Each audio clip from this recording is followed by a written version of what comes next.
మతిలేని మొగుడికి మంగళసూత్రం వేసినట్టు అన్నాడంట. పాత సామెత ఒకటి ఉంది కదా. ఇప్పుడు వైసీపీ నాయకుల పరిస్థితి అచ్చం అలానే కనిపిస్తుందండి. నాయకుడు ఒక మాట మాట్లాడకపోతే కింద వాళ్ళు 10 మాటలు మాట్లాడుతున్నారు. దాంతో పార్టీకి మేలు కంటే కూడా నష్టం ఎక్కువ అవుతుంది.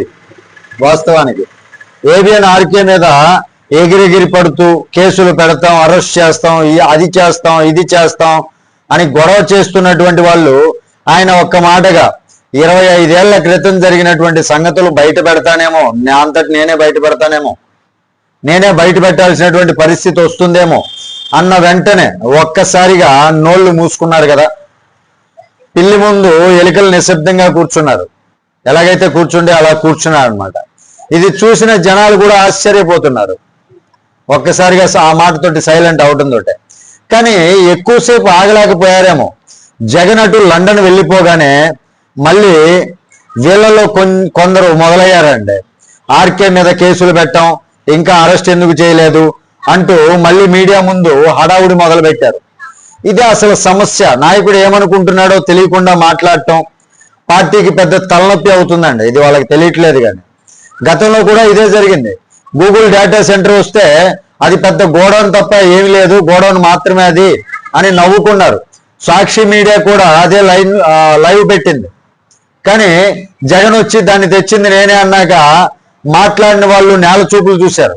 అప్పట్లో మాట్లాడిన వాళ్ళు తర్వాత కనిపించకుండా పోయినట్లే అయిపోయింది. ఇప్పుడు ఆర్కే విషయం కూడా అలాగే మారేటటువంటి ఛాన్స్ ఉంది. ఎందుకంటే మీడియా అనేది మామూలు విషయం కాదండి. ఎవరి దగ్గర ఏ సమాచారం ఉందో బయట వాళ్ళకు కూడా తెలియదు.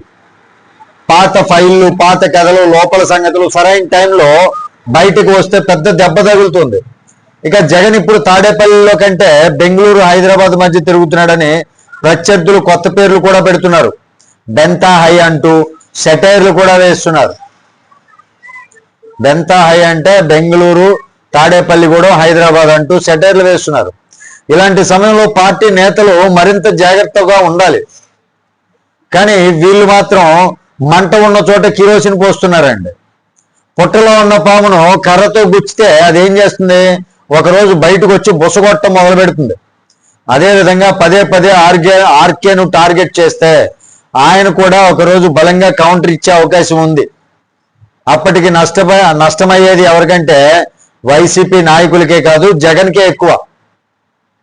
ఇంకా పెద్ద విషయం ఏంటంటే ఈ నేతలు చెబుతున్నటువంటి కేసులకు అసలు బేసిస్ ఏంటి, ఏ సెక్షన్, ఏ చట్టం అనేటటువంటి ప్రశ్నలకు సమాధానం చెప్పలేకపోతున్నారు.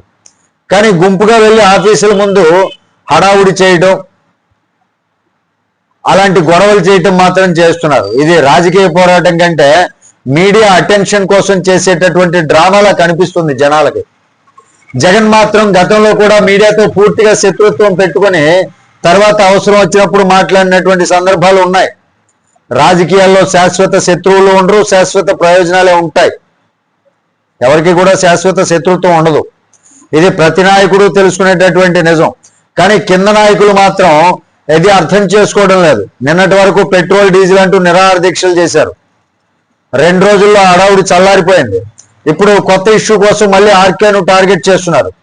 అంటే అసలు ప్రజా సమస్యల కంటే రాజకీయ డ్రామాకే ప్రాధాన్యం ఇస్తున్నట్లుగా కనిపిస్తోంది. రేపు జగన్ లండన్ నుంచి వచ్చాక ఆర్కేతో కూర్చొని మాట్లాడినా ఆశ్చర్యం లేదు. రాజకీయాల్లో అది సాధారణమే. కానీ అలా జరిగితే ఇంతకాలం అరుస్తున్నటువంటి నాయకుల పరిస్థితి ఏంటి? వాళ్ళు మాట్లాడినటువంటి మాటలకి విలువ ఎక్కడుంటుంది?